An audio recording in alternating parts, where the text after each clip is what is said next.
नमस्कार, the wire bulletin में एक बार फिर आप सभी का स्वागत है। मैं हूं ऋतु तोमर और आइए सबसे पहले नजर डाल लेते हैं आज की सुर्खियों पर। गृह मंत्रालय ने नागरिकता संशोधन कानून नियम बनाने के लिए 3 और महीने का समय मांगा। फारूक अब्दुल्ला ने कश्मीरी पंडितों के पलायन की जांच कराने की मांग की। अवमानना नोटिस पर प्रशांत भूषण ने कहा, सीजीआई की आलोचना से सुप्रीम कोर्ट का अपमान नहीं होता। तमिलनाडु के मुख्यमंत्री पलानीस्वामी ने कहा, राज्य में लागू नहीं होने देंगे 3 भाषा फॉर्मूला। और देश भर में कोरोना वायरस के मामले 18 लाख से ज्यादा। और अब खबरें विस्तार से। केंद्रीय गृह मंत्रालय ने विवादित नागरिकता संशोधन कानून संबंधी नियम बनाने के लिए अतिरिक्त 3 महीने का समय मांगा है।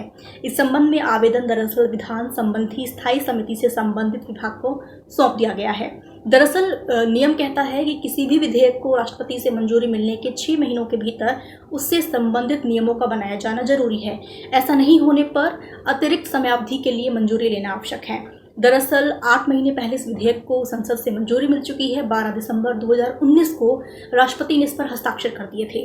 दरअसल ये जो कानून है सीएए, दरअसल 31 दिसंबर 2014 तक पाकिस्तान, बांग्लादेश और अफगानिस्तान से भारत आए गैर मुस्लिमों को भारतीय नागरिकता देने का प्रावधान इस कानून के अंतर्गत है। हालांकि देश विदेश और अंतर्राष्ट्रीय स्तर पर इस कानून की खासी आलोचना हुई है। इस कानून को धर्म के आधार पर भेदभाव बताने वाला, इसके साथ ही संविधान के नियमों की अवहेलना करने वाला इस नियम को बताया गया है। अंतर्राष्ट्रीय संस्थाओं ने भी इस कानून की खासी आलोचना की। और अब अगली खबर। जम्मू कश्मीर के पूर्व मुख्यमंत्री फारूक अब्दुल्ला ने 1990 के दशक के शुरुआत में घाटी से कश्मीरी पंडितों के पलायन की जांच सुप्रीम कोर्ट के सेवानिवृत्त न्यायाधीशों से कराने की मांग की है।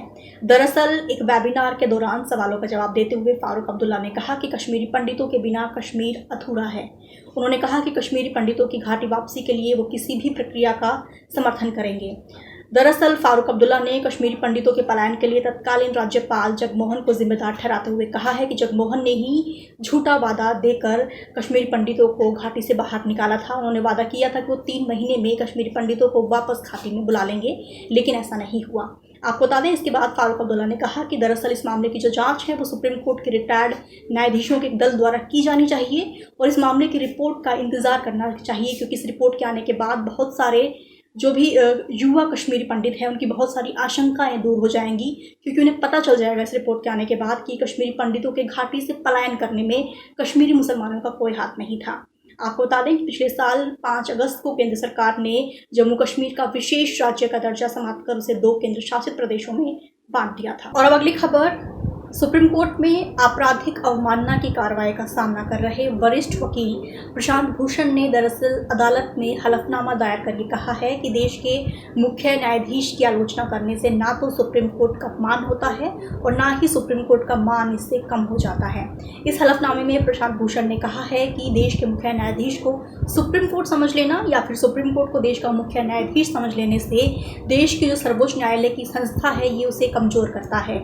दरअसल जस्टिस अरुण मिश्रा की अध्यक्षता वाली पीठ ने प्रशांत भूषण के 2 ट्वीट को लेकर दायर की गई याचिका पर स्वतः संज्ञान लेते हुए उन्हें नोटिस जारी किया था। और अब इस संदर्भ में प्रशांत भूषण की तरफ से जो हलफनामा सुप्रीम कोर्ट में पेश किया गया है उसमें कहा गया है कि भारत के 4 मुख्य न्यायाधीशों को लेकर प्रशांत भूषण के जो ट्वीट थे दरअसल ये उनकी वास्तविक प्रभाव थे। ये प्रशांत भूषण का विचार था कि सुप्रीम कोर्ट ने लोकतंत्र को नष्ट होने की अनुमति दी और इस तरीके से इसे अभिव्यक्ति की अवमानना नहीं माना जा सकता है। वहीं पर पिछले महीने सीजेआई बोबडे को सार्वजनिक तौर पर बिना मास्क के मोटरसाइकिल चलाते हुए देखा गया था, जिसके बाद प्रशांत भूषण ने ट्वीट किया था। और अब इस हलफनामे में अपने उसी ट्वीट पर स्पष्टीकरण देते हुए प्रशांत भूषण ने कहा है कि दरअसल वास्तविकता ये है कि जो मेरे ट्वीट है ये स्थिति की असमानता को उजागर करता है कि एक तरफ तो उन्हें काफ़ी सारे लोगों ने बिना मास्क के ही सार्वजनिक तौर पर मोटरसाइकिल चलाते हुए देखा था।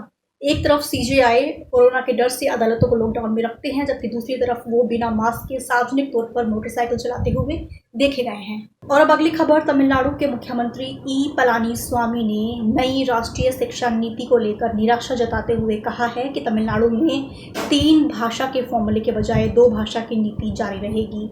उन्होंने इस नई योजना को पीड़ादायक बताते हुए प्रधानमंत्री नरेंद्र मोदी से इस योजना पर दोबारा विचार करने को कहा है। पलानीस्वामी ने साफ तौर पर कहा है कि बीते कई दशकों से तमिलनाडु में 2 भाषा के फॉर्मूले का पालन किया जा रहा है और अब इसमें किसी तरीके का बदलाव नहीं होगा।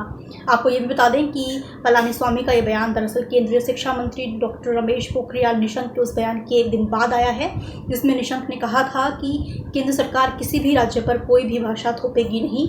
लेकिन तमिलनाडु सहित देश के कुछ अन्य हिस्सों में भी 3 भाषा फॉर्मूले को लेकर लगातार इसका विरोध किया जा रहा है और तमिलनाडु में खासतौर पर इसका विरोध किया जा रहा है क्योंकि वहाँ पर भी बीते कई दशकों से 2 भाषा का जो फॉर्मूला था उसका पालन किया जा रहा था, जिसके तहत तमिल और अंग्रेजी भाषा जो थी वो पढ़ाई जा रही थी। लेकिन अब साफ तौर पर इनका कहना है कि केंद्र सरकार जो है वो हिंदी और संस्कृत भाषा को अन्य राज्यों पर थोप रही है।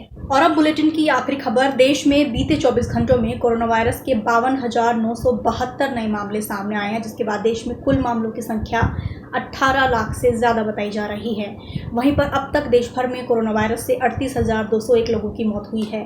दुनिया भर की बात करें तो दुनिया भर में कोरोना वायरस के 1.82 करोड़ से ज़्यादा मामले अब तक सामने आ चुके हैं, जबकि दुनिया भर में कोरोना से 6,93,000 से ज़्यादा लोगों की मौत हुई है। बात करें अमेरिका की तो अमेरिका में कोरोना वायरस के 48 लाख से ज़्यादा मामले अब तक सामने आए हैं, जबकि वहाँ पर कोरोना से 1,58,000 से ज़्यादा मौतें हो चुकी हैं। ब्राज़ील की बात करें तो ब्राज़ील में कोरोना वायरस के 27 लाख से ज़्यादा मामले हैं, जबकि वहाँ पर 94,000 से ज़्यादा मौतें हुई हैं। रशिया की बात करें तो रशिया में 8 लाख से ज़्यादा मामले अब तक सामने आए हैं, जबकि वहाँ पर कोरोना वायरस से 14,000 से ज़्यादा लोगों की मौत हुई है। साउथ अफ्रीका की बात करें तो साउथ अफ्रीका में 5 लाख से ज़्यादा मामले अब तक सामने आए हैं, जबकि वहाँ पर जो मृतकों की संख्या है वो 8,000 से ज़्यादा बताई जा रही है। इसी तरीके से बात करें मैक्सिको की, जहां पर 4 लाख से ज़्यादा मामले हैं, लेकिन वहां पर जो मृतकों की संख्या है वो एकदम से बढ़कर 47,000 से ज़्यादा बताई जा रही है। इसके बाद स्पेन की अगर बात करें तो स्पेन में 3 लाख से ज़्यादा मामले अब तक सामने आए हैं, जबकि वहाँ पर मृतकों की संख्या 28,000 से ज़्यादा है। वहीं पर ब्रिटेन की बात करें तो ब्रिटेन में भी 3 लाख से ज़्यादा मामले अब तक दर्ज हुए हैं, जबकि ब्रिटेन में कोरोना वायरस से अब तक 46,000 से ज़्यादा लोग दम तोड़ चुके हैं। आज बुलेटिन में सिर्फ इतना ही। देश दुनिया की तमाम खबरों के लिए आप द वायर की हिंदी, अंग्रेजी, उर्दू और मराठी वेबसाइट से जुड़े रहें। तब तक के लिए शुक्रिया, नमस्कार। द वायर के और वीडियोस देखने के लिए सब्सक्राइब करें और बेल आइकन पर क्लिक करें। स्वतंत्र पत्रकारिता की आर्थिक मदद करने के लिए डिस्क्रिप्शन में दिए गए लिंक पर जाएं और अपनी राशि चुनें।